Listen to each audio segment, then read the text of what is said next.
You'll be my forever friend. This love will never end. No, no, nothing can come between us. No, never with you.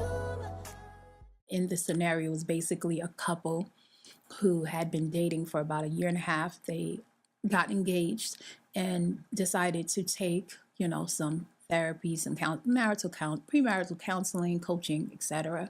And one of the issues that came up in their coaching sessions was that the groom to be, husband to be, one requested and shared with his bride to be that he would like that before they get married, to sign a contractual agreement where at every child's birth of theirs, that a DNA test will be taken at birth, right? So after the child's born, DNA test immediately, right? And his reasoning for requesting that is because he experienced where that was done to close family members. And what I mean that was done, it means that there were children that the father found out were not his. And he saw how disastrous that was and how much it took a toll on not just their immediate family, but right, the extended family as well. And he just feels like he's experienced that, and he wants to create, this is his way of applying wisdom to his own life to be able to avoid that. And the wife to be, of course, I guess not of course, because interestingly enough, there were a lot of women who were on that show that said they would have no problem signing it. But the young lady in the scenario that I presented immediately felt like that basically exhibited that he had a lack of trust of her in the relationship, and how could he fathom that she would even, think of something or do something like that. And she felt like it wasn't him applying wisdom, but that it was indeed him just acting out of the fear of the past trauma that he experienced.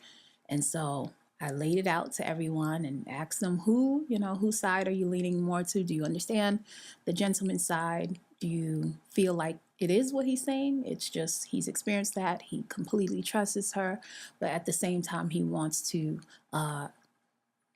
apply wisdom to it and create some kind of security in that way. I don't know if security is the right word, but that is the thing that came to him to be able to start the relationship. And he does, in the scenario, I was saying that he said that basically, people don't start out, wanting to do things to hurt normatively, right? Good-natured people don't start out wanting to hurt the people that they love the most, but we're all human and we have weak moments, and relationships go through seasons. And sometimes when it's in those down seasons, that's when, right, temptation or things come to attack the relationship. And as many things that we can put in play to safeguard our relationship, that's what this is. It's not,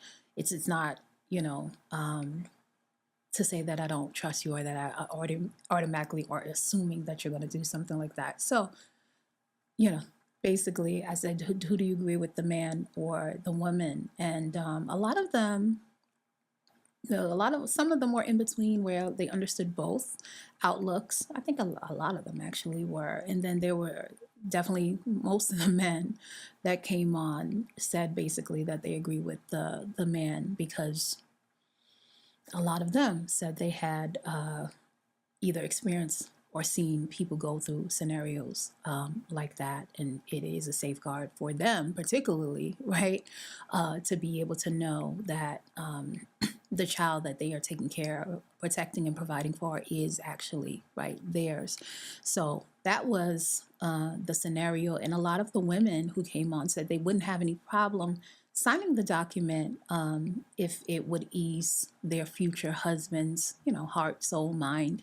But a lot of them did say, I guess, an addendum to that would be make sure that we are continuing counseling or coaching or therapy just in case if there is a blind spot that he is missing where maybe the fear or the pain of it, of him experiencing that with close family members of him is still kind of, lingering in the background.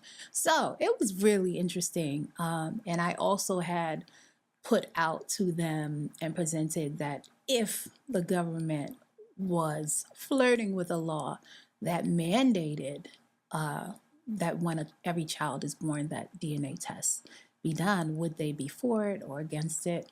Some were like, no, completely not. The government should not be involved in personal matters such as, right, what's going on between two people who are deciding to have a child together. So that was that. And then others actually were in favor of it. They felt that it would actually help to kind of, I guess, clear some. I don't know if clear is the right word, but it would help with a lot of the issues that some people who were advocating and talking specifically about the Black community and the things that, broken households and things like that. Hopefully it would minimize, those scenarios from happening. Not to say that everyone who has a child, right? I mean, ideally in that scenario that they are married, but we know that's not always the truth. But maybe if that was put into law, definitely, hopefully that would make people act more prudently when it came to situations like that, right? So it was an interesting conversation. I really enjoyed it. And I definitely agreed with the people who, I was also one of the women who said I would sign it. I wouldn't, I think I said it the last time we had a scenario where we were talking about prenups, and when I was younger, I would automatically think that's like, oh, somebody's asking me to sign something like that. You don't trust me, or you think this is going to fail, but and as I've matured, I understand it's like you don't have to let that document govern your life, and that relationships that grow and that are healthy and that the people really honor their vows. What makes it work and what makes it healthy is how those people are functioning on a day-to-day level. It's not nothing that you sign way back, if that was the case, right? The contract that you sign, because when you get married and you're making a legal, right? Whether you're doing it in front of with a pastor, church, a judge, etc. People still get divorced, right? So that contract is not what's binding them together. So I look at, prenups like that. I look at, for example, that guy saying in the scenario, him wanting them to sign a contractual agreement. I don't think that it has to be this thing that's going to be, the nail in the coffin that's going to set your relationship for failure in that way. I think just knowing that it's really how the two people show up and how much they decide to work on themselves, because you can't really change anyone else, and expecting that person to change doesn't really do anything.